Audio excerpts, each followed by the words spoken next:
আসছে বাজেটে মোটরসাইকেলের ওপর অগ্রিম আয়কর বা এআইটি আরোপের পরিকল্পনা করছে সরকার। এতে বছরে রাজস্ব আসতে পারে ১,৫০০ কোটি টাকার বেশি।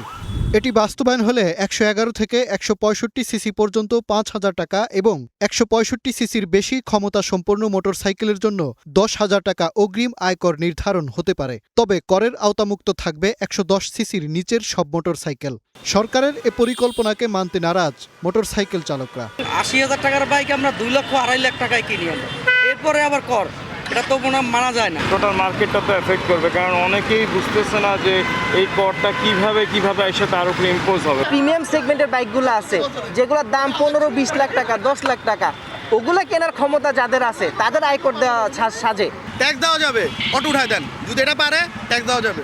একজন বাইকার তার মোটরসাইকেলের সিসি অনুযায়ী বছরে যে কোনো সময় এ চালানের মাধ্যমে কর পরিশোধ করতে পারবেন।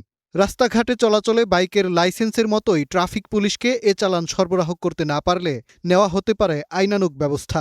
যদিও বছর শেষে রিটার্নের সঙ্গে সমন্বয় করতে পারবেন এ অর্থ।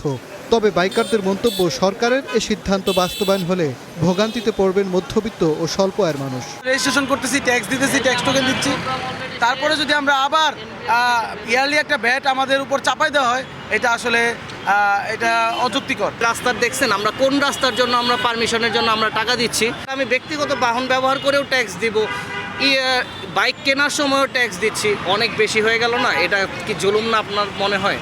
দেশে বর্তমানে নিবন্ধিত মোটরসাইকেল আছে প্রায় ৫০ লাখ। যদিও এনবিআর বলছে রাজস্ব আহরণ নয়, বরং রিটার্ন দাখিলের সংখ্যা বাড়াতেই এমন সিদ্ধান্তের দিকে যেতে চাচ্ছে সরকার। মাঝার মাহবুব, স্টার নিউজ, ঢাকা।